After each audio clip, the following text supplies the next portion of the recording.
Welcome to Improv for the podcast. On this week's episode, we're joined by Sheba Cohen, who will tell us all about her improvisational journey. We'll play a couple games and most importantly, learn how she improved her life. Let's hit it.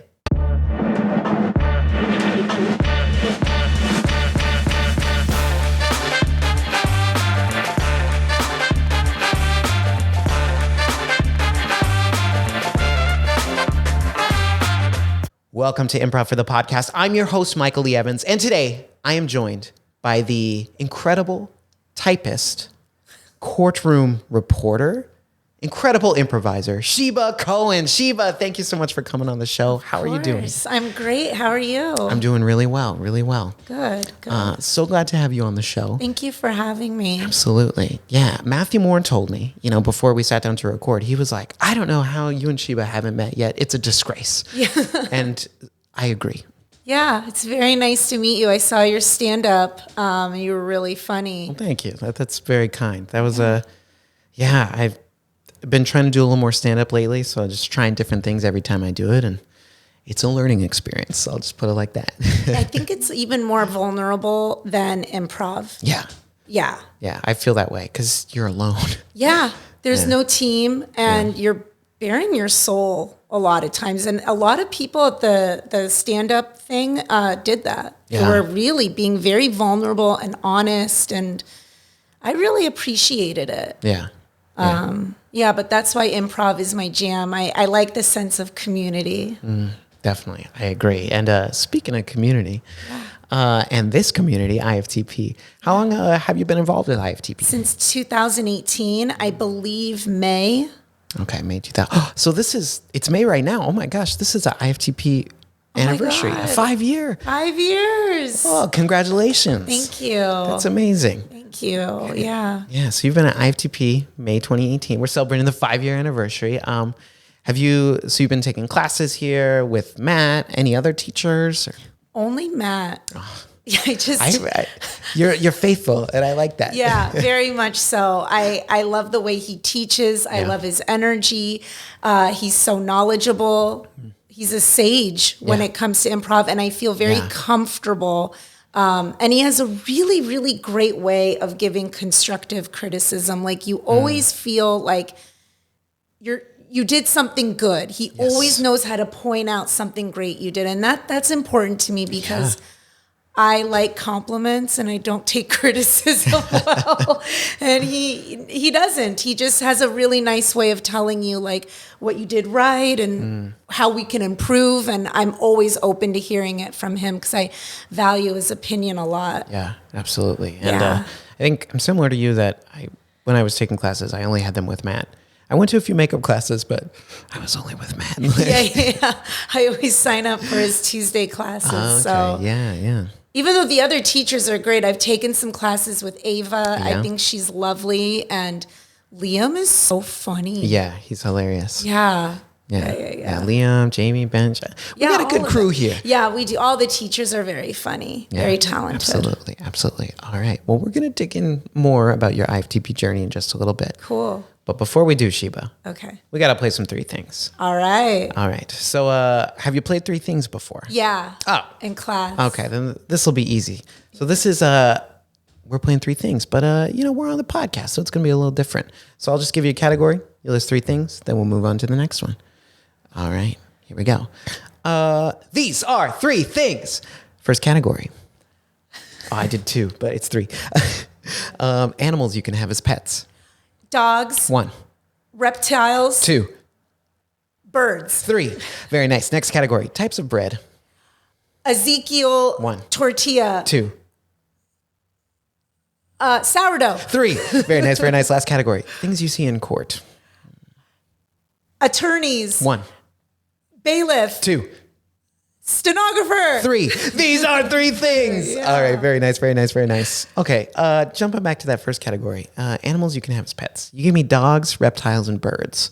Yeah. Have you ever had any of those as pets before? Oh, yeah. I had a dog as a kid. I don't do reptiles, and birds stink. Yeah, they do. They just like poop a lot in their cage. They smell. I don't know. It's a very off-brand. Like, what is that? Yeah, I'm okay with birds. Yeah. And if anyone has a bird or a reptile, I apologize. I don't. Yeah. Actually, you know what? I said what I said. Yeah, stand by it, Sheba. Yeah, I do. I do. Birds are weird and reptiles are creepy. Yeah, I mean, with birds, like, they're meant to fly. Oh my God, yeah. And if they're your pet, you just literally say, you can never do that. Yeah, it's prison. That's like their main thing. You're right. And like, yeah, it's selfish. I mean, come on. No, you're absolutely right. I just had that thought right now. I never thought of that but before. Yeah. Just like, You're imprisoning them. Dogs are affable and loyal. And yeah. those are very important characteristics. And dogs don't fly that we know of. So, Maybe it's one different. day. Maybe one day. They'll get genetically modified. Yeah. Okay. I want to see that. Can you make that happen? I'm not a scientist. Well, me neither. But, we'll see what we can do. We'll see. All right. One follow-up question about pets, Sheba, before we move on. If you could pick any animal, like an animal that's not normally a pet, to be your pet, what would it be? An elephant. Oh, that's a good pet. I would ride that elephant. Yeah. I would go everywhere with my elephant. Oh my gosh. Yeah, I'm down. Elephant's cool animal.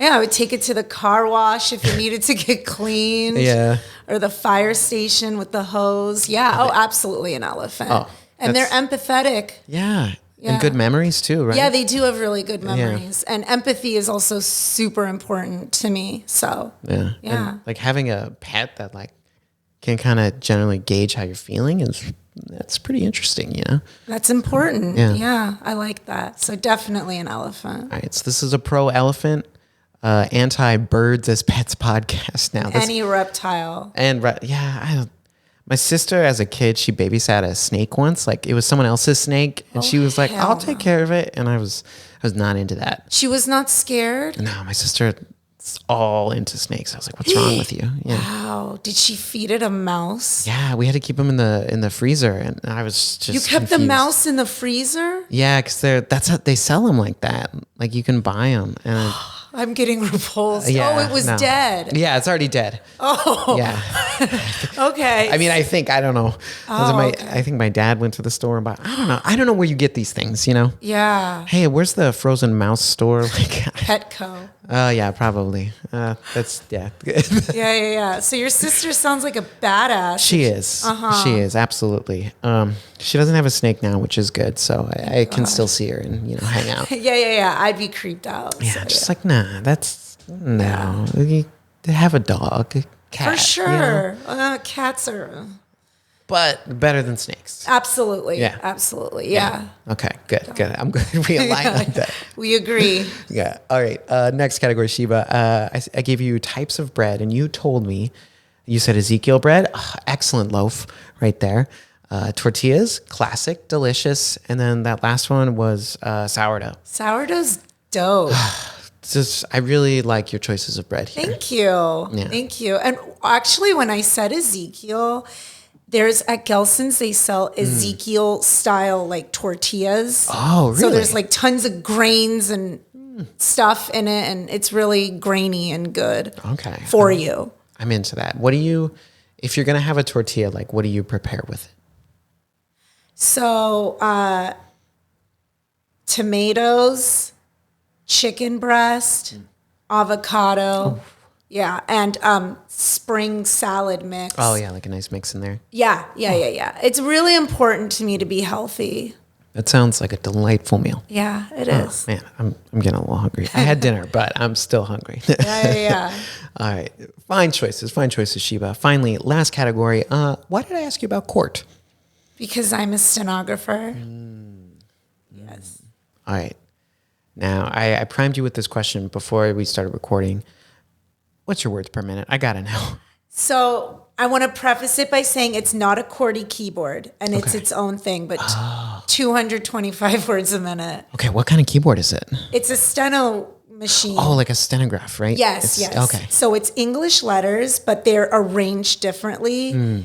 And the best way I can describe what it is, so on a QWERTY keyboard, if you want to write the word turtle, right, you'd have to hit the T, the U, the R, and you Yeah. do it consecutively. Yeah. On a steno machine, if you want to write a word or part of a word, you hit as many keys as you can simultaneously. Like as if you were playing piano and you want to make a chord, so you hit all the keys at once. Oh, yeah. It's the same concept. So that's why you're able to do 225. Yeah. It's just more efficient. Yes, exactly. Okay. Yeah. I think I've seen I watched a YouTube video about this because you mentioned it. And I was like, I think I've seen there's like all your fingers have something on them, right? And you're kind of like, Exactly. okay, yeah. Yeah. Yeah. I got to do more research when I get home. Yeah. No, you could see a YouTube video Yeah. how it's done. But Okay. yeah, I went to school for it. And So, I mean, that's a skill. Like, you know, like I couldn't like sit down and be like, I'm ready to go. No, I'd have to figure it out and learn how to use it. And oh, absolutely.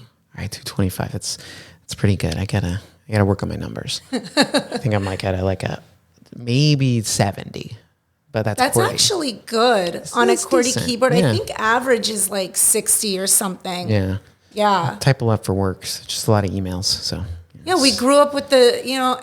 AOL. I don't know how old you are. Like, do you remember chat rooms? yeah, oh yeah, absolutely. Okay, so we Yeah. grew up on that. You've got mail. Yeah, the dial-up internet. Yeah, I got you. ASL. Yeah, I think I'm like old enough to know that, but then also like growing up when that like we transitioned over like high-speed internet and things got good. Yeah. I had both worlds. Oh, right on. Yeah. All right. Okay. So that was 3 things. Yeah. So Sheba, Yeah. I would love to talk about all those categories we talked about more, especially our anti-birds as a pet stance. But Yeah. we're here to talk about one thing tonight. Improv. And I love how you just looked at the sign real quick. You're like, Yeah. that sign right there. And I don't know if you'll notice, but our sign, it's not quite fully lit yet, but Oh, okay. I told Matt, once we get just the podcast, 1 million anything, some type of number, 1 million downloads, 1 million views, 1 million, I don't know, just 1 million something. Yeah. We're going to pay for a fully lit sign. We've got a long way to go, but Right. we'll get there. We'll get there. I didn't even notice until you. Really? Yeah. Okay. Yeah. I think I just know, well, because I'm here every week. Yeah. But electricity's expensive, Yeah. so it's okay. Yeah. In truth, the sign is actually, it's broken. So it just can't. Okay. Yeah. Well, save your scratch. Yeah. It's all yeah. right. Oh, yeah. Yeah. It's Matt's money. It's not mine. Okay. Save his scratch. Yeah. Nah, he can spend. All right. So Sheba. Yeah. As we're shifting our focus to your improv journey, the question I'm going to start with: Yeah.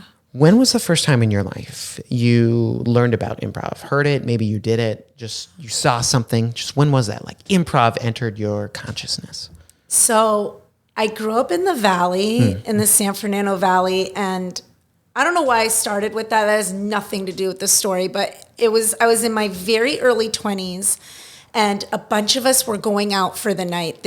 One of the kids in the valley organized all of us to go out and see his brother perform. And I don't remember what troupe he was a part of, what theater we went to, where we were, but we went all the way to somewhere in LA. Yeah. And my mind was blown. Like the way that they all were so connected and in tuned with each other and how they'd bring things back, like callbacks and stuff. Yeah. That blew me away. And it was a bunch of us and it was a really fun night. I remember it was just 10 or 15 of us and we all went. And that was the first time I ever heard of improv or what it was. Yeah. Actually, no, that's not the first time. Whose line is it anyway? Yeah. I mean, influential, beyond belief. I used to watch it with my mom and we would laugh so hard. And my favorite was that like shorter Canadian dude, kind of balder. And Colin Mockery. Yeah. And if you watch this, I'm sorry for calling you short and bald. But I hope he's watching. Yeah. He can take it. Yeah, it's fine. You're hilarious. Yeah. Him and then that like taller, skinny, linky dude. Yeah, Ryan Stiles. Yeah, they were my favorite. Oh, yeah. So that's when I first heard about improv, but to see it live, that blew me away. Yeah, absolutely. Because like on TV, it's one thing because it's cool, but it's far away and like it's TV, so yeah, it's removed. Yeah, that's why I love live anything. Yeah, to be there in the room. You feel the energy. Another level. Yeah. Okay. So your friend's brother. Yeah. Just dragged a bunch of y'all down. Yeah. Oh man. Okay, that's wild. And that was Yeah, I think I remember the first time I saw an improv show too, similar experience. You're just like, what the heck is this? Yeah, I was blown away. Yeah. So that was a lot of fun. Yeah. Yeah, I mean, that's a great introduction between Whose Line and then seeing a live show. That's no better way to do it. In LA, too. I mean, LA's got a pretty good improv scene. Oh, so absolutely. A lot going on. I mean, a lot of good improv and a lot of bad improv, but we offer all kinds of improv, and that's the best thing. Yeah. No, we're a good studio. Yeah. We're funny. So before you saw that improv show, like growing up as a kid, were you interested in performing at all? Like, was that okay? Yeah. So you had like a background. I was in a lot of theaters. I went to theater camp in the summer. Okay. Well, we got to talk about this a little bit. Yeah. I was in lots of plays. The Northridge Park used to put on plays like every season, and I would take drama lessons and be in the play with my friends. That's how I met one of my very best friends. And that's amazing. I had a theater, I don't know what to call it. Upbringing. Yeah. So thinking about some of the shows you did growing up, do you have like 2 or 3 favorites that you did or were in? So I can't remember because some of them were like made up by the lady who was in charge. I love that. She was a parks. What's it called? Like extracurricular activity director. So she made up some of her own. Okay. I like that though. Yeah. I do remember being in Lil Abner as one of those like, I don't know, excuse me, hicks with a fishing pole. Yeah. And then also at CSUN, I did theater camp for the summer. And this lady had written a play and it was called Zinc the Zebra. And I had a small role in that. It's this woman was commissioned to write this play because it was about cancer and the little girl really liked animals and And zinc, it's a good supplement. I've taken zinc pills before. Yeah, what does it do? I don't. I know, like, well, I read, I am not a doctor. Okay, now I can say this. Disclaimer. I read, so like, and again, I'm not a doctor. You sometimes get like white spots on your nails. Yes. Yeah, I read that has something to do with zinc, and that also zinc is good for your skin. Oh, good. Yeah, you have good skin. I do okay. But I do have white spots on my nails, so maybe it's time. I gotta head down to the grocery store, buy some zinc. Yeah. I only have them on my thumbs. Okay. They have a little crescent moon. Yeah, like the little. Yeah, sometimes they're near your cuticle or like. Yeah, just on my thumbs. Okay, then you're in the clear. I got them all over the fingers, so I could have a serious case of lacking zinc. Yeah. Again, I'm not a doctor. Yes. I should maybe ask a doctor sometime. Yeah, maybe. Yeah, or just do a little better research. But Zinc the Zebra. Yeah. It sounds like a classic. Yeah. I mean, she made it up. I don't know. It was fun. And there's been so many, but I can't name any. I don't know. I would always get like really bad anxiety before I'd go up to perform, and I still do. Really? Oh my God. It's really bad. I hate that feeling more than anything. I get like, it's hard to breathe. My heart, anyone who's ever been in a show with me and been with me backstage, like knows, like, I'm like, and like my heart starts pounding. But then once I'm out there, it's fun. And I love making people laugh. That's my favorite feeling in the world. Yeah. So that's what I love best about performing. Yeah, absolutely. I agree. That's one of it's a compliment. Yeah. To make someone laugh, because it's the best it's one of the best feelings in the world. So to give someone that, it's awesome. Yeah. You're welcome. Yeah, you're welcome. You're welcome. No, but really, like, it's a good feel. I'm honored to make someone laugh. It's a blessing. Yeah. I totally agree. It's a privilege and be like, thank you for laughing at me. Yeah. It's a gift. Thank you. Yeah. Definitely. Okay. So theatrical star growing up, which led into, I'm going to fill in the gaps here. Okay. So you did a lot of performing growing up. Was that at any point, like while you were a kid, high school, college, whatever, were you like, hey, maybe I want to go do acting as a thing? Or were you like, no, I have other interests. It's just a hobby. Yeah, I got out of that, I think, in like middle school. Okay. Yeah. And I stopped doing those like Northridge Park plays. I think a high schooler might be a little old for Zinc the Zebra. Yeah. I Middle think school, so. high school. Lil Yeah. Avner. Yeah. Yeah. And then I got into other stuff. And then it wasn't until, I mean, I joined IFTP as an adult, Yeah. like a legit adult. Like I was 30, I'm 37 now, so 32. Okay. Yeah. Yeah. Yeah. All right. So before you found IFTP, so you saw this improv show, right? Yeah. I was like Your friend's 21. brother. Yeah. So you saw this improv show. Between seeing that improv show and IFTP, did you have any like improv run-ins or any performance experience, or were you just doing your thing, starting your career, living life? Yeah, exactly. Okay. Living life. Yeah. I don't think so. I can't remember doing any performance stuff. Yeah. Definitely starting my career. Yeah, you're starting your career, learning how to use the stenograph. Yeah, had to go to school for that. Yeah, I It's like believe a trade school. So Okay, yeah. yeah.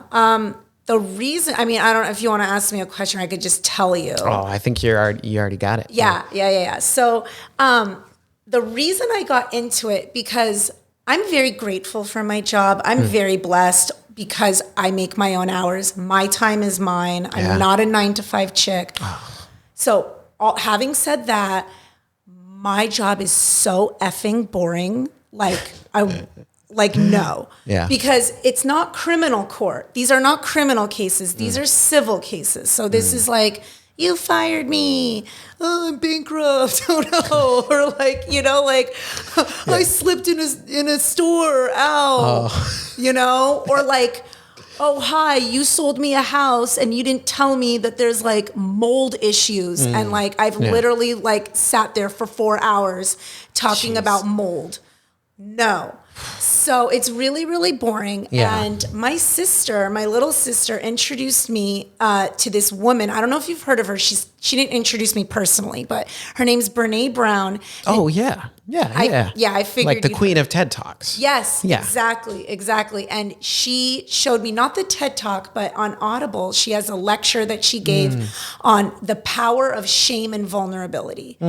And I was listening to it, and mind you, like, you're going to school and then you get out of school and then you're like, like an awkward little duckling and getting your footing into like this career. And I'm around attorneys and a lot of them have ego problems. Oh, yeah. And they're asses and doctors. And this is not a fun, friendly, cuddles and environment. Yeah. It's pretty cutthroat and a lot of sleaze. Sleaze, cutthroat, nastiness, dry. Like I told you, it's so boring. And so, I'm very, very busy and involved in that. And then my sister introduces me to The Power of Shame and Vulnerability by Brene Brown. And in that lecture, she talks about how as adults, we don't take time to play or do something where you love it so much. And she uses the example, like even if you want to be a candlestick maker and whatever it is, and you love doing this thing so much that you lose track of time. Like 5 minutes feels like, or 5 hours could be like, what? That was 5 hours and I've been doing this, something that you just love so much and you're just like totally engrossed in it. And I realized like, I don't do any of that. I was like, I work out, I do errands, I edit my transcripts, and it's a very isolating thing. Yeah. Because I work by myself. I mean, I'm there, but I'm supposed to be the fly on the wall. Like, yeah, you're not participating, you're just observing. Yeah, and I have to write down and keep up. And then like even on a lunch break, it's like I have to be fair and impartial. I can't go eat lunch with you or this side or anybody. And like, as you can see, I'm very animated and talk with my hands. So like for a long time, I'm like this and like mold inspection. Yeah. And it's mentally and physically taxing. Yeah, I believe it. Yeah. And so when I heard that, I was like, yo, I got to do something for me. And I did that all throughout my childhood. And even in high school, I was involved in my this sounds so nerdy, but my Jewish youth group, and I'm not religious, I'm culturally Jewish. It was a very it was just a way for a bunch of Jews to like hang out. Yeah, get to know each other. And like, it was very more social than anything. Yeah. And like, people are people. I love everybody. I don't know why if that had to be said, but I'm all about it. So then I started looking into things to do for me, just for me. And I looked into creative writing, but again, that's like, and I did it and that was cool, but that's very isolating. Yeah, because it's still just you on your own. Like all by myself. Couldn't have put it better. Yeah, and it's like, no. And so then everyone, like a lot of people in my life are like, you're funny. Yeah. Yeah, thank you. And I love hearing that. And they're like, do stand up, do stand up. Yeah, right. I can't be that vulnerable. And it's also it's isolating too. Once again, yeah. And you know, you're by yourself and it must take a long time to write a set, to come up with what is it called? A set? Yeah, set, yeah. A set, yeah. Yeah, like a 6-minute set could take months, right? Yeah. Yeah. I work hard enough in my job. Yeah. And all right, now to circumvent, I went on Yelp and I typed in improv. I don't even know how I got the idea. I think because everyone was telling me stand up. And I guess somehow maybe my mind went like, no, improv, social. Yeah. And I found IFTP on Yelp and Matt just got an abundance, a plethora of 5-star review. Yeah. And there was always these like very personalized written comments and I could tell they weren't bot, they weren't robots. Yeah, it's real people. Yes. And that's how I got into improv through Yelp. So, and I went to my first class when they were not here, but elsewhere. On Washington, I think. The old place. Yeah. And I Matt has the person who audits go up like for one scene and it was, a group and I froze. And then afterwards I signed up. Yeah. And then I've just been with it ever since, except for like COVID. Oh yeah. We took some time off. Yeah. That was a bummer. That was unfortunate, but whatever. It sucked. Yeah. Talk about isolating, man. Yeah. It's as bad as it gets. Yeah. And now I feel like ever since we've been back, I don't know if you've noticed this, but there's been like a shift. Like IFTP got even better and I'm being challenged even more. And I feel like we all got better. Like individually, like I'm noticing people in my classes are funnier and I feel I'm funnier and Matt's pushing us in such a great way. Yeah. Like after COVID, maybe that was the reset we needed because like we're on some next level ish. Yeah. See, I hadn't joined IFTP until 2021. Oh, that's when I came in. So I came in post-COVID. Okay. But I've talked to a number of folks who have been around like before COVID, and I love hearing their experience because to me, I'm like, I don't know. I wasn't there, but it's really interesting. And I love that observation of like, you feel like things are taking to another level. Because one, that's awesome. I mean, that's what we want to be is like, you want your students to feel pushed and like they're getting better, right? Any teacher, you want you want them to get better and better and better and better over time. So like, I love hearing you say that. Yeah. No one wants their students to be stagnant. And I feel like we're doing the absolute opposite of that. And I think Matt and the other teachers are doing a very good job of challenging that. And it's like, bring it on. Absolutely. Yeah. I mean, that's what makes this fun is that you can keep coming back and, well, it's just fun to do. And there's always a new challenge or something new to work on. Oh, absolutely. And it's a fun challenge. And So you audited that class, right? And then you're like, I guess I'm doing it. Yeah. What were those first couple months like? Because you found something, you're like, this is more social. It's not stand-up. It's not creative writing. What was your early months at IFTP? What were they like? Difficult. I felt like one of those like foals that come out of the mom deer, whatever, like the womb, and then they're trying to stand up. Yeah. All wobbly. That was me. I had a lot of brain freeze. And I don't know when or what or how. I just kept coming back and back. And I now that you're asking me this question, I really appreciate it. Like, I'm trying to pivot and think back to like, when was the switch? Yeah. But I don't know. I don't know. But I would have, my brain would freeze a lot. Grace spacing was very hard. I felt like I would literally hit a wall a lot. But then I don't know. I don't know how or why it shifted. I guess muscle memory. Yeah. You practice, you do anything. I mean, if you play baseball, like, you know, eventually if you have talent, you'll get good. Like it's always in there. Yeah. You know? Just got to unlock it. Exactly. Yeah. And I wish I knew what or how. Yeah.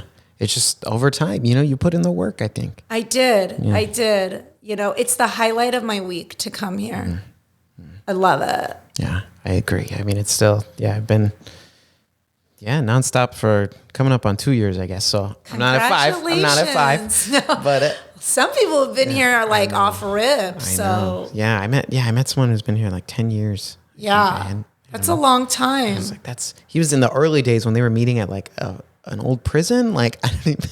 Oh, wow. Yeah, I was like, what a venue, huh? Improv at Alcatraz. Yeah. Hey, that's remote, but beautiful. Yeah, right. Ocean view. Yeah. And I think like during that time, like since then, I feel like my life has changed. Just having that consistent weekly experience of like when I was doing classes for a while and now doing this podcast and just like, IFTP it's an anchor to my week. And if I don't have it, it's not the same.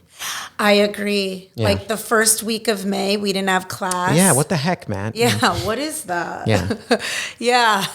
What are you, tired? Like, come on. I felt off, you know? I did. How do you feel like it's changed? I mean, I know you're the interviewer, but how is it changed? We can both answer this. Oh, okay. Yeah. For me, it's just, well, I've always been in like doing some type of performing or something creative most of my life. Like that's, I went to school for acting. So like this is always something I love. So hearing you talk about theater as a kid, I was like, that's my jam. That's awesome. But for a long time, or just when I really got involved in my teaching career, I didn't have time to do anything else. I was just focused on work, and that's a job that just takes up a lot of time and can be very isolating. I don't think as isolating. I'm not going to say I was at that level, just because. I mean, you had to remain impartial about things, you know. Yeah. It's a whole other level. But during the pandemic was kind of a time for me to reassess kind of my values and what was important, because you know there's nothing going on, so you think about everything. There's nothing, and that made me kind of realize like, hey, I want to get back into like doing performance and comedy, because like I love doing that stuff, and I'm not doing it, and haven't been for a couple of years now. So that gave me the kick in the pants to find something. And IFTP, they were doing in-person classes. Wear a mask? Yeah, sure. I'll show up. I'll wear a mask. Awesome. Like that's how I ended up here. And I think since then, like I haven't, you know, I don't want to leave. I want to be involved however I can be. You know? Me too. Me too. Making this happen for me and for everyone else who comes in. That's awesome. Yeah. That's a beautiful thing. That's my answer. Yeah, because it's something I need, and like it makes the rest of life better too, because I have this to like look forward to, and I always feel good coming out of it, you know? Yeah, I always feel good coming out of it too. And it's not just like the laughing and like exercising your brain in a more playful way. It's really the people. Yeah. Like I've never met a prick that here. Like I've never met someone who's like, ugh. Like every single person I've met in this studio is polite, is conscientious, is empathetic, is sweet, is kind-hearted. Yeah.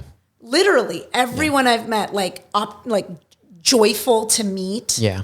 So I think it's that too. Yeah, I think, absolutely. You know, there's like a vibrational, not to sound all hippy dippity, but I will. There's a certain vibe. Yeah.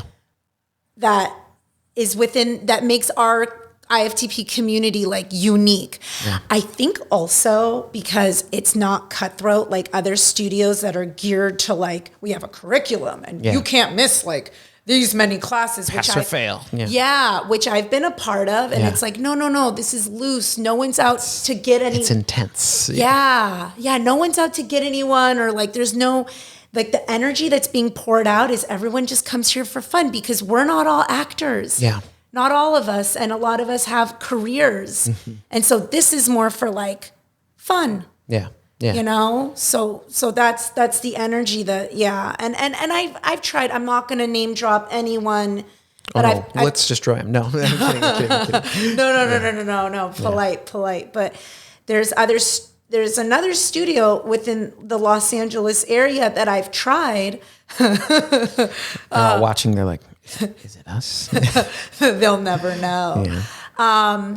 And like, first of all, I had been doing it for a few years, and you want to tell me to go to your beginner's class? Yeah. All right, pyramid scheme, but that's fine. Someone needed to say it. Yeah, I mean, feel the same way. Yeah. Like if you know my talent, like see me, like evidence, like you can tell me if you think I'm, but let me prove that. Anyways, the beginner's classes was kind of like, yeah, I know. Yeah. There's this thing called yes and. Yeah. We don't want to deny anybody. Yeah. So it was that. And then you want to tell me I can't skip more than 2 classes. Yeah. And I did because the Dodgers were in the World Series. So yeah. So I failed a certain other. This was 2020 and I had to do it online. It was online. Man, Dodgers in the World Series. Come on. Yeah. And they won, like, first time in, like, 30 plus years. Like, it was awesome. Well, okay. I'm a huge Dodger fan. So that was awesome. But it was also very anticlimactic because it's like, COVID and 60 season game or 60 game season. Are you a baseball fan at all? Not, like, it's not my main sport, but I know baseball, like, fairly well. Because I don't I can talk baseball all day, every day, and I don't want to bore someone. Oh, no, you're not going to bore me. I like sports in general. Oh, you do? Yeah. I only like baseball. Okay. Yeah. I know normal season's 162 games, right? Yes. That's insane to me, but that's another conversation. I love it. It's baseball all the time. There's always a game usually. Yeah. I love. Before I came here, I was watching the Dodgers play the Braves. Oh, okay. Yeah. And when we're done, I'm going to check the score. Like, did you win? Yeah. Are they winning the series? Yeah, they've been beating the Braves, and the Braves are a really good team. Oh, they were pretty good last year, I think. Didn't they win the World Series? Yeah, I think they did. I was like, wait a second. Acuna Jr., that dude is dope. Yeah. See, I'm a loose Padres fan. Dude, the Padres are awesome. But they just got destroyed by the Dodgers. Oh, yeah, they did. Last week, I mean, sorry, Tatis. It's because I grew up in San Diego, so I have to root for them. The Padres are great. Yeah, they got Manny Machado, former Dodger. And Machado's great. I'm a Tatis fan. Yeah, I think he's really cool. I think they're wonderful. I used to live in San Diego, actually. Oh, amazing. Yeah, it's one of the most beautiful cities in the whole world. Yeah. Especially the country. Like, I am a big San Diego fan. I know it's called Petco Park, but I call it Padres Stadium. I don't care. Who cares about the pet store? I don't. Where you get your frozen mice. Yeah. That's a callback. Yeah. See? No. Petco Park is beautiful. Yeah. Oh, I love it. And big ups to the Padres. Yeah. They're trying. They're trying. They're doing well. When I saw them play the Dodgers and Tatis hit a home run in the game, I clapped for him. Yeah. So I'm not a hater. Unless you're the Astros. Well, yeah, I mean, they're cheaters, but Oh, yeah, I know that whole scandal with the buzzers and the trash can. Yeah. It's insane. Come by your wins honorably. Yeah. Why don't you just use steroids like the other teams? Tatis, right? He missed 60 games last year. I think it was at 60. I thought it was 80. Oh man, even worse. But he missed the playoffs and then. Poor guy. But didn't he not? Isn't there a long list of PEs and he didn't know it was on the list? I think they always say that though. Oh really? Who's gonna be like, yeah, I was using that? I think any athlete who gets caught in that situation, they're going to be like, oh, my doctor, why would you want to say you were willfully, Yeah, okay. I don't know. I don't know the guy. I don't know him either. Maybe he did, maybe he didn't, but it's a lot of pressure. Yeah, oh, absolutely. And to recover from injuries and all these different things. Yeah, and people are watching you. You're so vulnerable. I mean, I get anxiety when it's we come to the Pico Theater and there's 80 seats, 100? Yeah. Just so everyone knows, once I'm on the sage, it's all good. It's that killing it. Yeah, thank you.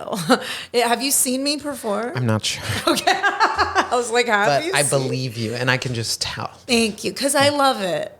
I love it. Yeah. It means a lot to me. So Yeah.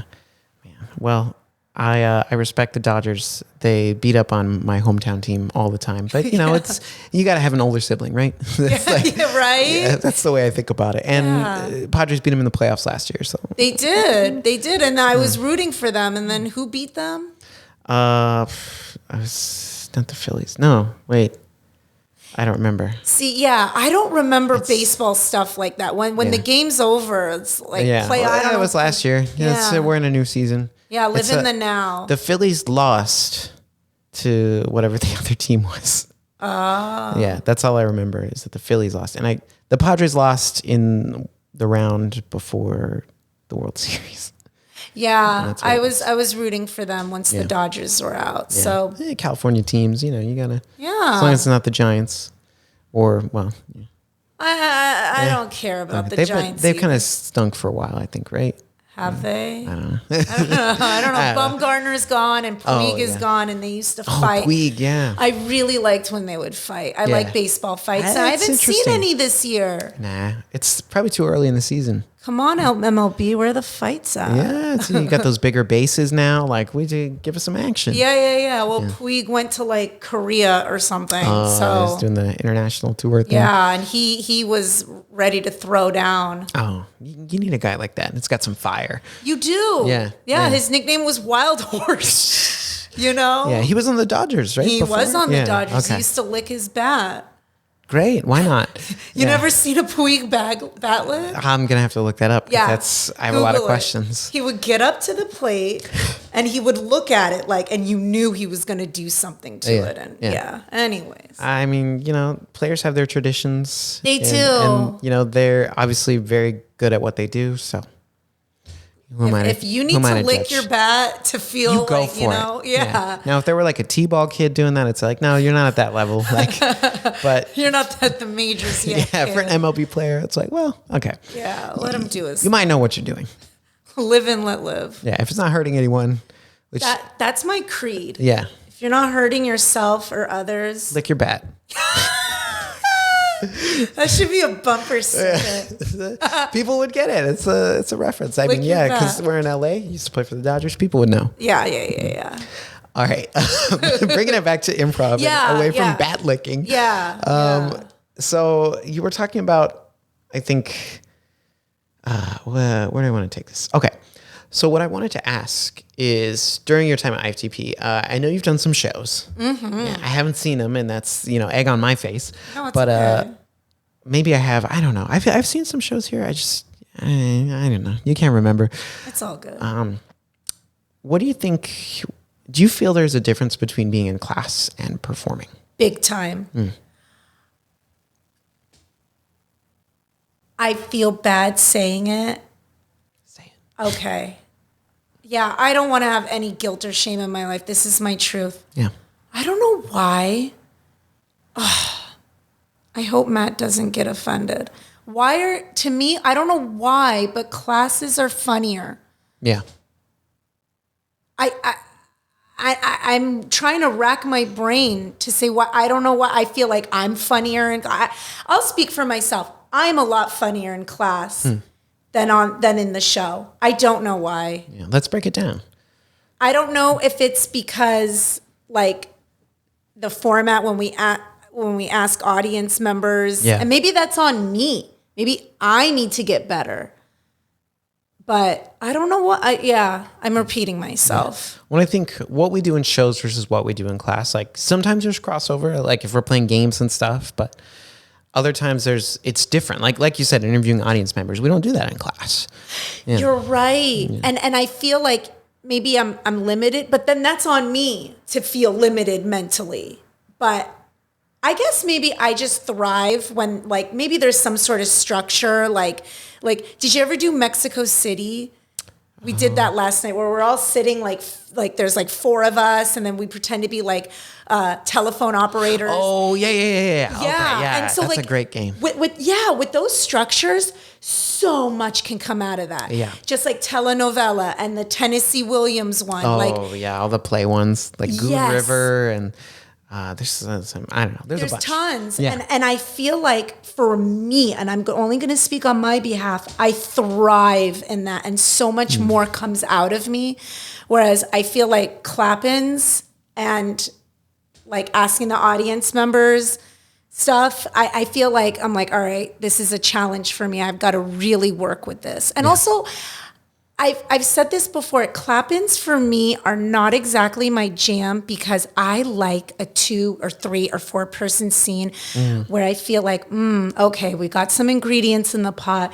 We're turning up the heat. Oh, it's simmering. Ooh. Oh, we're letting it boil. And now like we're percolating because we're establishing relationships. We're maybe there's conflict. We're raising the stakes. And like with clap-ins, it's like, No time to let it simmer, let it cook, like a little spice in there. Yeah. A pinch of this. Yeah. I it's like wham bam and like I can't feel the vibe. Quick. Yeah, I'm really big on like building the vibe, and like one of my favorite things about improv is that it taught me how to like make eye contact with people without being like, oh, don't look at me. Yeah. You know? Yeah. Like that opened up my world. Yeah. And improv in itself makes you more confident. Absolutely. Confident for silences, letting things build, being in the present, being with what's happening right here, right now. Just, I gesticulate a lot. No, I love it. Yeah, people like ask me if I'm from New York or Italian because I'm just like, I should be one of those, what are those like airport people? That are like, the air traffic control. Yeah. This way. Yo, that's me. Maybe in another life. Yeah, I think maybe a side gig. You know, everyone's got a side gig. A side hustle. Yeah. I lost my train. Oh, yeah. So with clap-ins, I feel like there's no opportunity for me to like, what's the vibe? What's the energy? It's so like, before I can like, all right, like locked and loaded, we're present. It's just what's happening right here. Then it's like over. Yeah. And then it's up to someone else to clap me out. And then it's like, yo, I was just getting into it. Yeah, we were just getting like, So that's me. And now we got around to why I think classes are funnier, because it's a lot of clapping. Yeah, the pacing of everything is a little different. Yeah. Yeah. And Matt, I really hope I didn't offend you, but I've also been singing your praises. And yeah. Matt, you have 24 hours to respond. No. But it's my truth, so I'm good. Yeah, I'm good. and I can definitely like feel what you're saying about clap-ins. I hadn't done clap-ins a lot before coming to IFTP. Like I'd done improv other places, and that was just a format I wasn't familiar with. Yeah. So like it's definitely something I've had to learn, and like I still like in my mind sometimes I'm like, dang, this is tough. Like because it can be like really rapid fire and like whoa. Yeah. And like, sometimes I can get it and like get in the flow, and other times I get too in my head, and that's a format I wrestle with every time I do it. It's a severe exercise in gray spacing. Yeah. And that was something I've had to build. Yeah. Like people tell me like, oh, you're so good at like expressing emotion, and you're so good at switching emotion, or like little characters you do, and I don't feel like there's time to create that in a clap-in, and gray spacing was a huge challenge. I told you in the beginning, my brain would like freeze. Yeah. So maybe that's okay. Like that's my challenge for myself. Get better at clap-ins. That's the push. Yeah. I feel that. That's a challenge I've had every day. Really? Yeah. I don't participate in clap-ins. Not at the end of class. No? Oh yeah, no. Like I'm just like Miss Wallflower, and then like the only time I'm in one is if somebody like brings me in. They're like Sheba. Yeah. Like, okay. Well, I'm always like, why? Yeah. But it's okay. It's okay. Yeah. I'm really big on like 2023 happened, and I'm just like, this is the year of challenging myself, pushing myself. Yeah. And clap-ins is one of them. There it is. I love that. Mm-hmm. All right, Sheba, I got a couple more questions for you. Please. And then we're going to play some improv. Sure. We got to do it, right? We're talking about it. Yeah, don't talk about it. Be about it. Yeah. Nike swoosh, just do it. Just do it. Just do Oh, it. hey, There it is. There big you go. ups. And the socks. Oh, yes. Yeah. Gotta represent. I'm going on a tangent real quick. Well- you know how like sometimes like socks have like, like these are Nike socks. So like sometimes you'll see like Adidas or like, whatever brand of socks. Yeah. Like they got the logo on there. Like I have a weird pet peeve that I'm going to reveal. And that like, for the video watchers, this is good. For the audio listeners, terrible content right now. But so like it is a personal pet peeve. Like if I were wearing Nike socks and then a different brand of shoes, that would bug me. Does that make sense? Like if I were like Nikes and then New Balance shoes. Can you imagine? Yeah. Can you imagine? The blasphemy. Yeah, well, and then people would be like, look at that guy. He doesn't even know there's two different brands. Do you think people would notice your socks and shoes? Like realistically, no. But it matters to you. It matters to me. Yes. Yeah. And you got to feel good. Yeah. Yeah. Yeah, because I'm like, this, like, I'm trying to, like, it's a synergy. I'm trying to have synergy I love that. between my shoes and my socks. Yeah, no, but does that make you feel good when you step out of the house? Does that make you feel yourself? Like Yeah. I like that. Yeah. Yeah. Then God bless. Yeah, and then, I feel like it would be strange if, my socks said, like, FUBU on them. Like, which I don't even think exists anymore. Yo, but call back. Yeah. Yeah. I don't know why I thought of FUBU socks. No, that was really funny. That was funny Yeah. gray spacing. Yeah. Can we take a moment of silence for FUBU? R.I.P.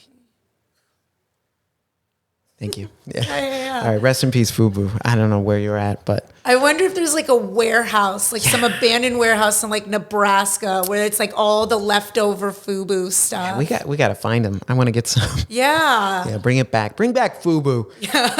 I bet maybe on eBay or something. Yeah, that's true. People are like, or there's like, Depop. It's like I've heard of that. It's like a thrifting app. Yeah. Yeah, every time I hear Depop, I think of Deepak Chopra. Oh. It reminds me of Deepak. Yeah, and Tupac. But yes, my little cousin used to sell stuff on there. Okay, I'm gonna look later. I bet you'll find something. Search up FUBU, see what I can get. Why not? It's a lot of vintage stuff. So, that's vintage now. Okay, that's another conversation. Yeah. All right. Okay. So my actual question, not about the brand of socks. What do you think? And this is a big one, and you've answered this in little ways, but we're gonna get the whole thing. What has been the impact of improv on your life? Oh my God, such a positive, lovely one. It's brought more. Like I'm a positive, happy person, but it's brought in a flood of more joy because like I said, my job is isolating. There's no joy in I slipped on margarine in a grocery aisle. That's a bummer. Yeah. So not only is like I get to exercise what's already inside of me with other people and like attracts like. So there's a lot more joy. I'm laughing a lot. Even in my off time, I'm thinking of funny things. My brain has become quicker. I've become sharper. Yeah. My attention span has greatly expanded because like you have to focus in improv. Yeah, you got to be listening. Absolutely. And my ability to be present, which I think is one of the biggest gifts a human being could give to themselves is to be present and to be aware of what's going on. It's made me more considerate of others because you have to be so present and focused that like I think being considerate and conscientious of your scene partner that comes naturally like along with the territory. Yeah. And these are all, and the eye contact that I was saying, like I can hold eye contact with and like not feel, also like silences. I'm very like, I feel like improv is a lot of, has helped a lot with me being comfortable in my own skin where I can sit next to someone and be quiet and like, I'm okay with that. As much as I know, like I'm verbose and I talk and I'm animated, but like I can sit and be quiet. And I think improv really fosters an ability to be comfortable in one's own skin because aside from stand up, which is the most vulnerable thing one can do, improv is very vulnerable. It's up there. Absolutely. And trust. Oh my God, to trust other people. And like because of that, I could bring all these little like tools and tricks and things that I've learned in improv, and it's all applicable to the outside world. All of it. and you can trust people. I've always been able to trust any scene partner I've ever worked with. I've never felt in this studio like, yo, you drop kicked me, or like, yo, you dipped out. What is that? I've never experienced that here. Except for that one guy, right? What guy? Oh yeah, that guy. Yeah. Yeah. I don't want to say his name. Yeah, I know. You know who you are. Yeah. I mean, take a look in the mirror. Yeah, for real. Yeah. You need to really reevaluate and reassess yourself. Yeah, just maybe go somewhere else. No.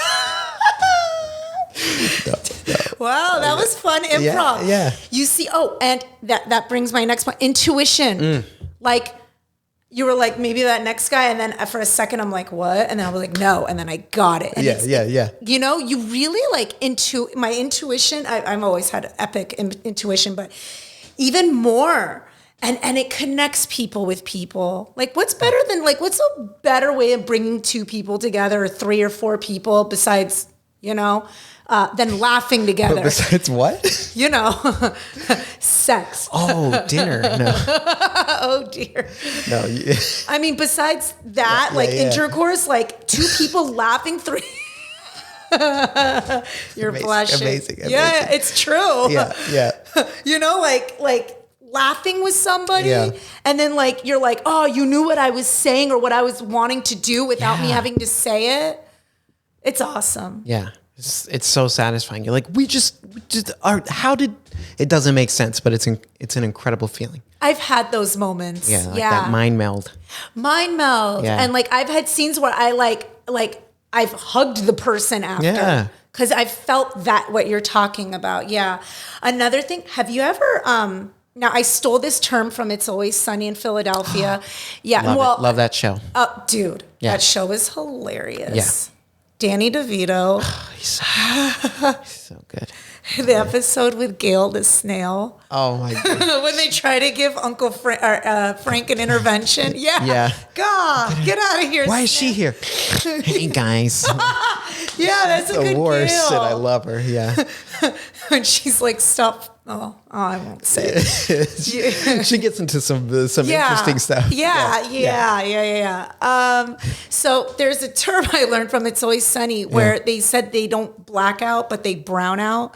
So it's like you're not fully unconscious, but there's like, and I've used that term in class where a scene is so good, where I've said I've browned out, where you like, it's just you and that person. And then when Matt like does blackout, and then you're like, you come to. Yeah. And he brought that up last night in class. He was like, we've all had that moment where, I clap the scene out and you feel like, oh my God, I'm in a class. Yeah. And I love that feeling. Have you had that? Yeah, definitely. I was thinking about that as you're saying. I was like, I've had that moment.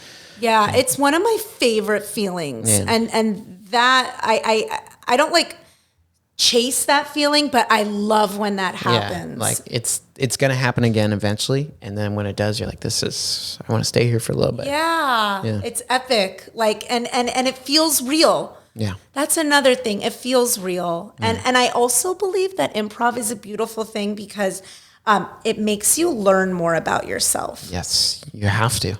You really understand where your head's at, even on a subconscious level, based on like what kind of topics you gravitate towards, what tones, what moods, what energy you give off in class. And everyone has their thing that they lean more towards.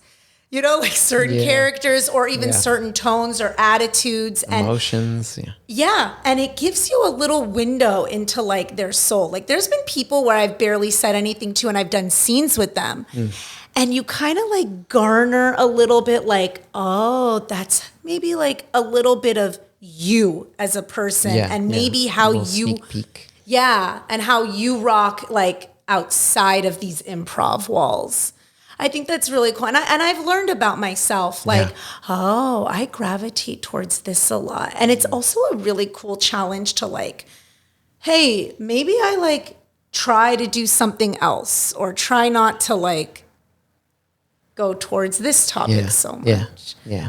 It lets you be reflective. Oh, absolutely. It exercises your brain, and like, this is gonna sound corny, but like your heart and soul too. Yeah. It really does. Yeah, you got to put yourself fully into it if you want to get something out of it. Yeah, and I do. It means a lot to me. Like it's again, it's a big blessing in my life. Absolutely. Yeah. I agree. And I love, just listening and connection and really rounding out. That's the one I'm like, that's Rounding out. something magic about it. It's not going to happen every time. No. But when it does, It's what's up. you're just in it. Also, I was gonna say something and I forgot. Find it, Sheba. Okay, maybe it'll come to me. Rounding out. Maybe. Anyways. Okay. Yeah. Those are, all brilliant points that you've made about like the impacts of improv. And I think, Thank you. we're trying to get people, the whole point of this is just to share with people like how it's helped you, how it's like what it means to us. And hopefully, if someone's listening out there and never tried improv, like get over here. Do it. Nike swoosh. Yeah. Just do it. Yeah. Just move to Los Angeles if you don't live here and then sign up. I remember now. No consequences. Yes. I love that. I think improv is so important because there's so many times where we just want to say what we're thinking, or maybe just like tell someone off and you know better, and okay, if I do A, then B is going to happen, and then C is going to ensue. There's no consequences in improv. That's a really beautiful thing because we're all human beings. We're not robots. Like, we are primal animalistic creatures that have to be, we can't all boxed express up all the time. We can't express our primalness always. And I feel like improv lets you do that. Yeah, because you're just like, I don't have to worry about like being a certain type of way. You're so many types of ways in a scene. You never know. And there's no consequences. It's a beautiful, beautiful release. Yeah. Yeah. And one of the few places I feel like you can get that. I don't know where else. Yeah. I mean, can you do it in stand-up? You could, right? You could, but consequences. Yeah. Well, there are consequences. Oh, the guy from Seinfeld, Yeah. Oh, Kramer. Oh, man. Yeah. Bad move, bro. Yeah, that was not. He was. Yeah. Yeah. Oh, Kramer, what are you doing? I'm trying to think. Yeah, because stand up. Like ultimately, like that's like really you're only performing. Yeah. Like where improv, it doesn't have to just be performances. Like you can just do it for fun. But like stand up, it's always a performance when you do it. You're right. So people are expecting to laugh. Yeah, there's an expectation with it. So it's not, you can't have the safety that you can get with improv. You're right. Yeah. Yeah. Unless you're performing, like you're just in front of a mirror doing stand up. But that's different. No, that's not the same. Do you practice a lot? Did you practice your set a lot? A little bit. I don't know. I'm still finding, I've only done stand up 3 times. So that was my third time doing it. Wow. And so I don't quite have like a process down yet. I've kind of done different things every time.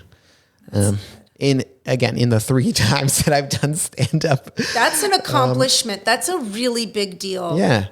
Thank you. Yeah.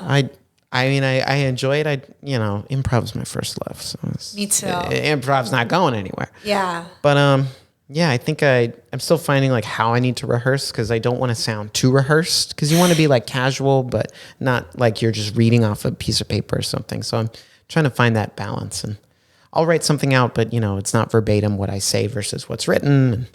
So, I don't know yet. So yes, I do rehearse though. Yeah, of course. Yeah, because you want to get the timing right. You don't want to go over and try and fit it on your. Because then you just look like a jerk if you're, because other people want to perform too. Like, I'm not a headlining comedian. I've done stand up 3 times. Like, maybe not at one that day. level. Maybe, yeah. You never know. Everyone gets their start. Yeah. Pete Davidson, I heard him on a podcast saying he used to perform in bowling alleys. I think that was him. That's a terrible venue for stand-up, I feel. Yeah, I'm almost positive it was him. Yeah, I can see it. So we all get our start somewhere. Like, never say never. You never know. I gotta look around. I gotta find some local bowling alleys and see what opportunities are at there. No, the comedy. The comedy store. If you go on like Tuesdays or Thursdays, you put your name in a lottery, and if they pick it, you can go. I You're think up. it's Tuesday nights. Yeah. Yeah, I gotta get myself out there. As a Only stand-up. if you want to. Yeah. Maybe. We'll see. Yeah. Yeah. Yeah. Follow your heart. I'll do that. Thank Yeah, you, Sheba. yeah, of course. All right. I've got one final question for you. Okay. I lost it. No, there it is. There it is. Okay. So this is your 5-year IFTP anniversary. Looking ahead to the remainder of 2023, we still have more than half, right? It's May 24th. Yes. We still got, June, all those other months of 2023. Are there any things you're focusing on or any goals you have related to improv, comedy, maybe just performing in general that you want to try and accomplish by the end of this year? It's a really good question. No. That's all right. Yeah. I would like to be in another show. Yeah, that's a goal. By year's end. Yeah. That is something. Yeah. And you know what? And do better at clap-ins. Do better at clap-ins. Hey, challenge. Challenge, yes. Yeah. Like kind of just like get in there. Even if it's raw dog, just go. Do it. So yes, those two things. Those are two great goals, great challenges to have. These are two things. These are two challenges. Yeah, because like clap-ins, I think everyone, well, not everyone, there's some people who are just clapping, I don't know. Yeah, they love it. They just have it. Yeah, they do. It's the ones that are more heady and very like quick and witty. Yeah. I've noticed that, Yeah, that can just do it. So, but for the rest of us, Sheba, we need to look at Sheba's example and we need to challenge ourselves. Yeah. Just do it. Just get out there, do some clap-ins. Nike swoosh. Yeah, there it keeps coming up. Yeah, I'm going to challenge myself next Tuesday. Yeah. Well, actually, we're going to do clap-ins right now. No, I'm kidding. With only two people, it's going to be brutal. Like one, you go, I go. No, that would be... I would never subject anyone to that. That sounds awful. Thank you. Yeah. I don't want to do that. Yeah, no. All right. Well, those are excellent goals. Thank you. Sheba. Yeah. Are you ready? Yes. To play some games? Yes. Fantastic. All right. So the first game that we're going to play is called Fortunately, Unfortunately. So in this game, we're going to tell a story from a random one-word suggestion. And after the first line of the story, I'll have you give the first line. Mm-hmm. So you get a one-word suggestion that'll inspire you to tell the first line of this story. Mm-hmm. Mm-hmm. After that first line, we're just going to go back and forth. So you say the first line, I'll say, fortunately, da-da-da-da, this happened. Then you'll say, unfortunately, da-da-da-da. And it goes back to me, fortunately. Okay. And then we're just going to see how the story goes from there. Oh my God, I love it. And I'll black us out when we're done. Okay. So let me get us our one-word suggestion. So you're going to start. Okay. Yeah. Okay. Well, it's actually a two-word suggestion. Love triangle. Okay. Any questions before we begin? So I just like we're just starting a story. Yeah. Instead of like the one word thing, it's just like a sentence. Yeah, just a sentence. Marcia was very upset with her boyfriend for cheating on her with her coworker, Mary. Fortunately, Marcia also happened to be interested in her coworker, Mary. Unfortunately, Mary wasn't down with Marcia, but only wanted to be with Greg, so put up with Marcia to be with Greg. Fortunately, Marcia's boyfriend realized the errors of his ways. Unfortunately, by the time he realized that, Marcia let out the air in Greg's tires and he couldn't go to work the next day. Fortunately, he was able to call his boss and explain the situation, which his boss related to having been in a love triangle before. Unfortunately, Mary got mad at Marcia for letting the air out of Greg's tires, so she slashed Marcia's tires. Fortunately, Marcia had been planning to ride her bike to work that day as part of a Go Green challenge she was having at her office. Unfortunately, when Marcia got home and saw her slashed tires, she took Mary's cat and gave it away for adoption. Fortunately, the cat went to a loving home. Unfortunately, Mary was so upset about losing her cat that she broke up with Greg because she wanted out of the triangle, and Greg fell into a deep depression. Fortunately, falling into this deep depression led Greg to discover self-help books, which he had never read before. Unfortunately, Greg read so many of these self-help books that he strained his eyeballs and he went temporarily blind. Fortunately, he was only temporarily blind, and after a month-long period, he was able to get back to his studies. Unfortunately, Marcia didn't appreciate having a temporarily blind boyfriend, and she dumped Greg. Fortunately, this led Marcia and Mary to kindling their friendship about Greg's troubles and reading habits.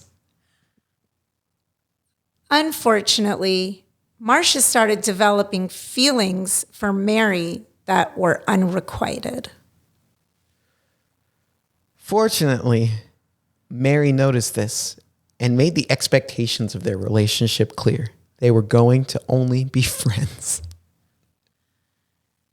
Unfortunately, Marcia didn't take too kindly to these clear-cut boundaries, and she started developing an alcohol problem because of her loss of Mary's love. Blackout. Oh, poor thing. Poor Marcia. Oh, man. Thruples never work, everyone. It's a brutal combination. Yeah, they all had some things they needed to work on. Maybe except Mary seemed to be all right. Yeah, Mary was all right. Yeah. She knew how to establish boundaries. Yeah. She didn't want to get into anything messy. Yeah, some healthy habits. Yeah. Yeah. Greg and Marcia are a mess. Yeah, maybe Mary needs to move on, find some other folks to mix with. Yeah, I hope she finds her cat one day. Yeah, well, I did forget about that. That hurt. But her cat went to a loving home. At least. Yeah, fortunately, yeah. You were really good at that because I you gave were some great, really legit unfortunately's. That's it's a weird game because you're kind of yes-anding and kind of denying at the same time. Yeah. Yeah.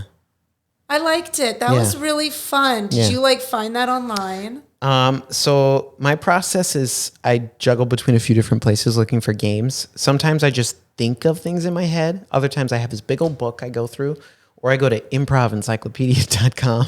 That's awesome. Yeah. So I try and find stuff and then adapt it for something that works just for two people. Cause there's some games it's you need 6 players and Yeah. it's just us here. Yeah. And something that'll be good for audio, cause, we're not getting up and moving around. So.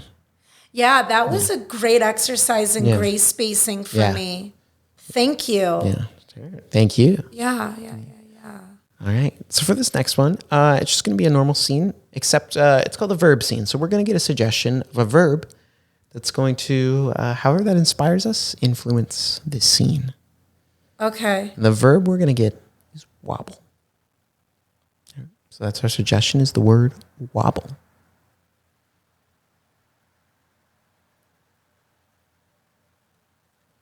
Terry, why can't you sit still? I want you to sit still.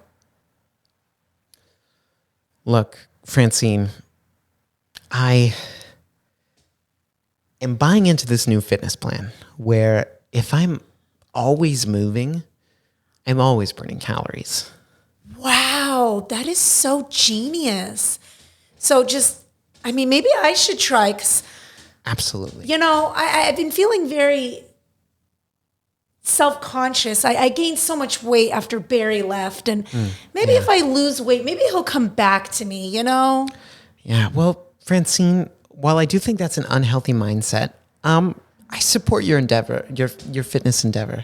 Well, you're such a good friend. You're always supporting me. So do you have like one of those Fitbits? Like, do you like know how much calories you've burned? Not at all. I just kind of believe that I'll feel what's right. I don't think technology can really aid me in this. That's why I'm just wobbling all the time. If I keep moving, there's no need to track it. I know I'm doing well. Wow. Yeah. That's really open-minded of you. Yeah. But, Francine, your neck. oh my God. You wobbled too much. Your stupid exercise plan made me hurt my neck. Hey, this could have happened at any time. It's your weak, unfit neck. Don't you ever talk about my neck. I've always been told that I have a firm, superb neck. This is not acceptable. How am I going to go bird watching tomorrow? Well, I think it's weird people have told you have a firm neck. That's weird. It is something I've always been proud of, my firm neck, strong, like a bull. Now what? Well, looks like you're going to have to birdwatch from bed, Francine, because you clearly weren't strong enough to handle my always wobble fitness plan. You're weak. You're weak, Francine. Maybe that's why Barry left. He actually told me that. Oh, Francine. He said the only thing strong about me was my firm, strong neck. And now I don't even have that anymore. Francine, I didn't. Oh, Francine. Bird watching was all I had. Sorry. What am I going to do now? I have no plans. I have no husband. I have no neck. The least you could do is offer me Bengay. Well, it just so happens I actually have some icy hot on me right now. I guess that'll suffice. It's similar to Bengay. Here, take this, Francine. I'm so sorry. You should be. I've never thought about the risks of this all wobble fitness plan. In truth, I've only been working on this for a couple hours. It's new to me too. Well, one day it could happen to you. It really could. The next time I turn my... You see? Good. Now you feel my pain. Now you know how I feel. Yeah. Oh, yeah. I'm delighting Francine, in this. This is awful. Yeah. I can't believe you're going through this. Well, thank you for at least exercising some empathy. I'm going through a really rough time. Yeah. And I never lost a husband because I don't have a husband. So, so I can't even imagine what you're going through, losing your firm neck and your spouse. And my bird watching capabilities. And your hobby. Well, now that we're both incapacitated, maybe we could go to the Griffith Park Observatory and watch the planetarium stars. Yeah, we can just lean back and think about space. I've always been fond of you, even when I was with Barry. I've always admired you're willing to try new things like wobble aerobics, and you always seem to have ointments on hand. I do. I love my essential oils. Wow.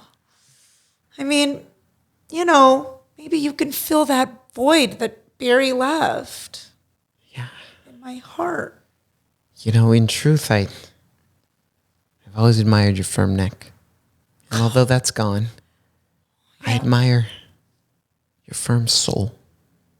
My firm heart. And that's something that can't be taken away. No. So, listen, if we go to the planetarium, you're buying, right? Oh, absolutely. This is my fault. Yeah, oh, absolutely. Yeah. Blackout.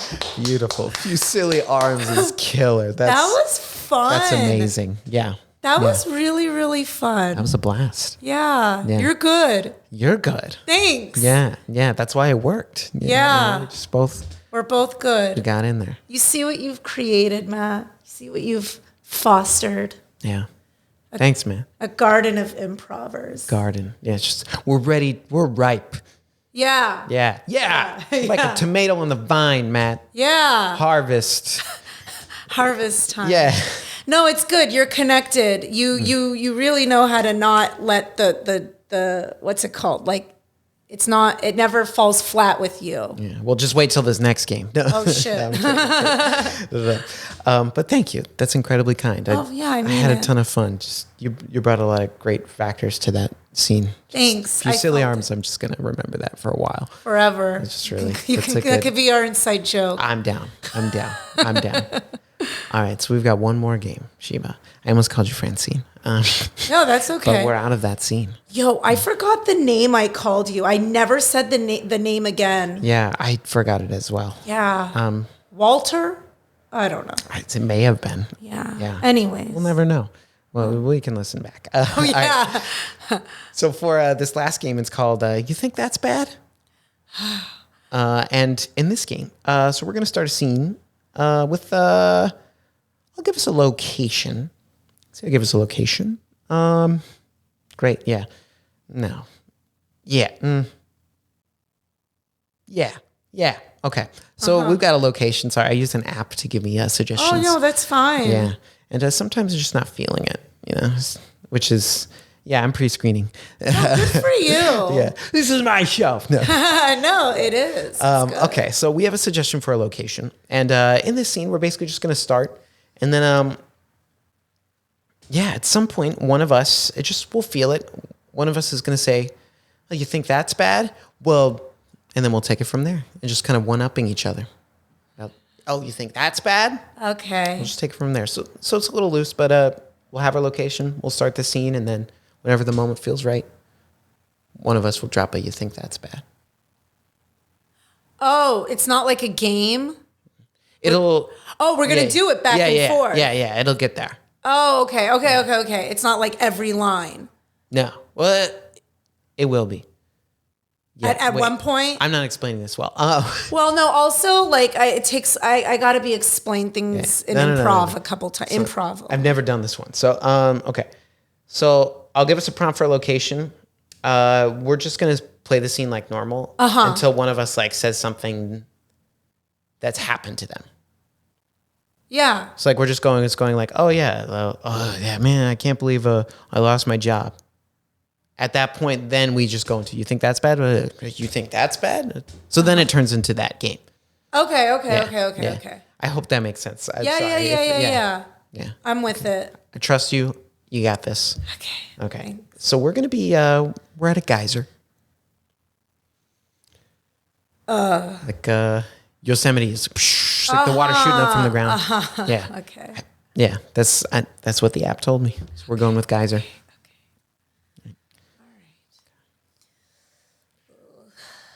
Wow. Oh my gosh. This is the Crystal Geyser. This is where they bottled the water. Yeah, it's pretty neat. Yeah, I learned where H2O comes from. Yeah, it's amazing. It's my favorite bottled water, actually. Like Arrowhead, Poland Spring, Dasani. Ugh, disgusting. Yeah. Yeah. Yeah. So you're Crystal Geyser head too? Oh yeah. I really like it. I like the way it feels going down my throat. Yeah. It's really refreshing after a long day of Sudoku. Oh, yeah. Work up a sweat. Oh my gosh, I believe it. That's some tough math you're doing. Oh yeah. I mean, it's my job, and all day, every day, I'm just doing Sudoku for people. Yeah, I'm sorry. Sudoku is your job? Yeah. People that don't get it, or they don't know how to, do it, and they want to impress their friends. They call me like, "Oh, hey Terry, can you finish my Sudoku?" That's my job. So. Really? You think that's bad? Like me? You know what my job is? Why don't you inform me? I put the bristles on toothbrushes. That's my job. Oh God, are you one of those factory workers that just? Yeah, but I do it by hand. Oh my God, one by one? Yeah, they're so small. Oh. It's just like. Oh God. Just like, you know. Tedious. Yeah. It's, Your eyes must get real squinty and cross-eyed. yeah, they don't even give us one of those little magnifying glasses. Oh God. Well, you think that's bad? I do. If I don't do their Sudoku right, I get yelled at. I get death threats sent to my house. Oh my gosh. In the mail. Oh God, people threaten to hurt me and my family. I mean, thank God I live alone. I don't have a partner or anything. I don't know why, but they threaten to kill my dog if I don't get it right. You know, some people got egos. It's been really rough too. I cry a lot. Yeah, that sounds pretty terrible. But if you think that's bad, I literally don't have any family, just nothing. And you cry from work. I cry because I don't have any family. You mentioned not having a partner. I just have no one. Because did they die? I'm a test tube baby. Oh. So yeah, I was kind of an experiment, and that's it. You know, parents. Yeah. You just were lab grown. Yeah, I'm lab grown. Oh God. I just have like no human connection. No human connection. That's why I'm just into water. You know, because I drink it all the time. I don't. Yo, listen. That's why I'm here at the Crystal Geyser. It's your hobby. Yeah. Mine too. I mean, you think that's bad. You don't have human connection. I can never have any connection with anyone. That's why I don't have a partner, because I don't have genitalia. It got mangled in a car accident. Blackout. Oh man, these two sad saps. I liked it. I could have gone more. Yeah. You were over it? I felt we were at a good. That was such a good high note. Yeah, I got mangled. Sometimes that was just funny. you're right. You were right to black it out. Yeah, I could have gone more too, though. I literally imagined like two pathetic souls at a geyser. Like, water's your hobby. Yeah, you're just really into it. Yeah. How fun was that? That was created out of nowhere. Yeah. Yeah, I was very in tune with that. Yeah. I felt like that person. Yeah. I felt our patheticness. I love the voice and the character you put on is great. Thank you. Yeah. Thank you. That's my favorite voice to do. You're just doing like little motions and object work that just played into everything else. It was great. Thank you. Yeah. Thank you. It just came to me. That's why I didn't like online improv, because I was like limited to this freaking like 2x4. It's nothing. You have nothing. Nothing. Yeah.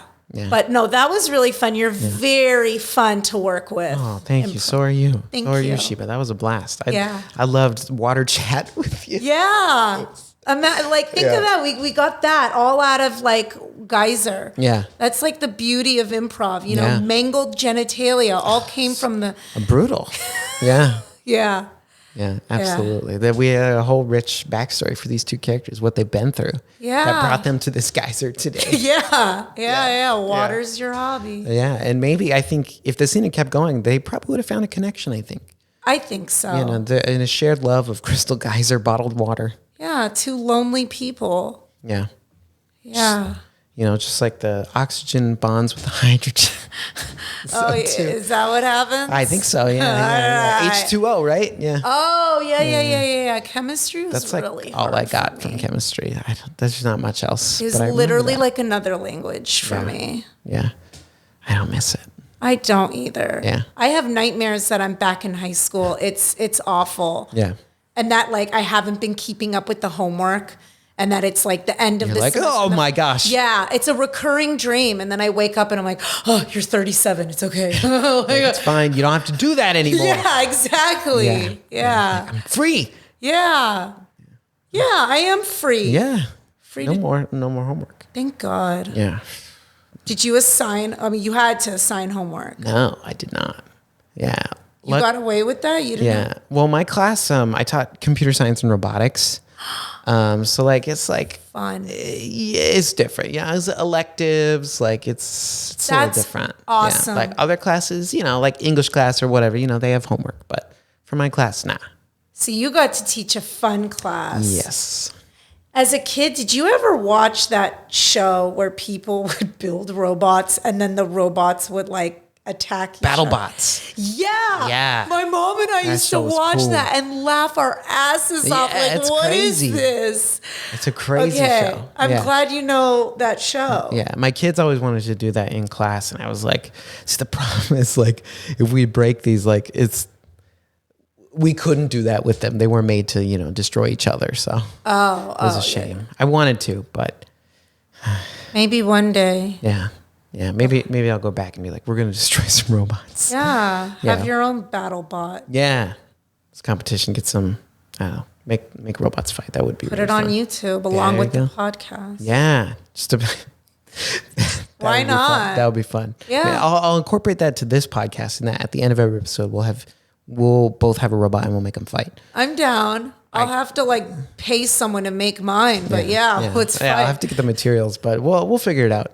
I'd like that very much. Yeah, absolutely. That would be fun. Yeah. Okay. This was fun. Yeah. I mean, are we done or? We are wrapping. Yeah. I that's why I said I got the sense. Yeah. But before we do, I want to give you one final opportunity, Sheba. If you just want to leave us with some last words, whether it's words of wisdom, advice, reflections, thoughts, it could just be like literally anything. Final words you want to leave us with. Oh my God, what a beautiful question. Do you, like, be you, live your truth, as long as you're not hurting yourself or another person, be honest and just do whatever you want to do and say what you want to say. Again, don't hurt anyone's feelings or your own. Do you. Do you? Unapologetically and without guilt. Yeah. Yeah, that's it. What about you? Oh, me? Yeah. Man, well, see, yours was good. I was supposed to have a good final words. It'll be good. Like drink more water. Yeah. Crystal geysers, good. It's not the best, but it's good. It's better than Dasani. That stuff is whack. Hey, I think Dasani's gross too. Yeah, there's like a salt thing going on in there that, like, I don't know. It's owned by Coca-Cola, and I'm not down. Yeah, I'm like, you guys can't be good at both soda and water. Like, there's something, They're not good at soda. It destroys the enamel on your teeth. That's true. 48 grams of sugar. In a can. It's crazy. Yeah, it's gnarly. You could just have ice cream and then at least you get ice cream. Like, and you lick it so it doesn't really. It skips past your teeth. Well, it's probably better than soda. Yeah, I bet. I think I don't know. Ice cream feels a little more like what it is, but like soda is like, what is that? Yeah, what is that? The caramel coloring, the dark coloring. It's not good for your insides. Yeah. Yeah. PSA. Yeah. Hey. Yeah. There you go. So, stop drinking soda. Try fruit infused Crystal Geyser water. Or Fiji. Yeah, Fiji. Hey, Fiji's good. Fiji's tasty. pH water. Yeah, I like Liquid Death. If you've tried that, stuff I is haven't. good. I've seen it. I saw it in the grocery store. I was in a Gelson's the other day and I saw it. Yeah. You know Steve-O from Jackass? Yeah. He has a podcast and he promotes them. I think. Yeah. So that's literally water. It's not even an energy drink. No, it's just water. I think they branded it. There was like a couple like marketing. One like marketing it like, it stands out. And then I think that one of the other reasons they wanted to give like people who like, say like you're a recovering alcoholic and you like still have friends that, maybe like you're okay to hang out with them while they're drinking, but you can have something that like looks like it fits in. Oh, so no one asks you. Yeah, but it's water. Yeah. I respect that. Which I think is really cool. I think that's really nice. So you feel part of the group and no one's singling you out. You feel included. Yeah, because he is Steve-O does not drink. Yeah. Oh, that's nice. Yeah, which I like. And I mean, it looks cool and it tastes good. Like, the font is pretty badass. Yeah, it looks like you're like, oh, this is a hardcore beverage. Yeah, I thought it was like an extreme, you know? Like, it's just water. They have like still water, sparkling water, and then a couple like fruit flavored ones. I love sparkling water. Yeah, it's good. It's good. I recommend you try it. I mean, at the end of the day, you're paying for water in a can, but if you like trying water sometimes, like, there you go. There's one to try. Yeah, those two sad sacks. Maybe they should go try. Yeah, they need to diversify a little bit their taste in water. Yeah. Get away from bottled. Maybe try canned, boxed. Who knows? They have boxed water. They do. There's a brand called Boxed Water. I've never had it, but I've seen it. LA. Yeah. You'll see it. There's like some random like fancy place you'll go to that has it. They're like boxed water. It's a thing. Huh. Yeah. All right. I just get those like big ass gallon things. Oh, yeah. You know, less carbon footprint. Yeah, because it's not the plastic and you refill them. And Yeah. I feel that. Be responsible with your water. That's my last words. Conserve. Drink water. Don't drink soda. Buy a hydro flask. Yeah. These are that's good advice. Yeah, those are my final words. Good. Final thoughts, like Jerry Springer. Rest in peace. Oh, rest in peace. Oh man. Yeah. All right. Well, thank you again to Sheba for coming on the episode tonight of Improv for the Podcast. Thank you for having me. I enjoyed this a lot. Absolute pleasure and an honor. Thank you for coming on. Thank you. As always, Improv for the Podcast is available to stream anywhere you can find podcasts, and check out the video on YouTube if you ever want to see what this whole thing looks like. And as always, we'll be back next week with another episode. But until then, see you next time. Bye. Improv for the Podcast was created by Matt Moore and Michael Lee Evans. Edited and produced by Michael Lee Evans. And finally, presented by Improv for the People. Interested in more IFTP? You can visit us at improvforthepeople.com or on our socials, such as Instagram, TikTok, Twitter, and YouTube. Remember, new episodes are released weekly. Thank you for listening. We'll see you next time.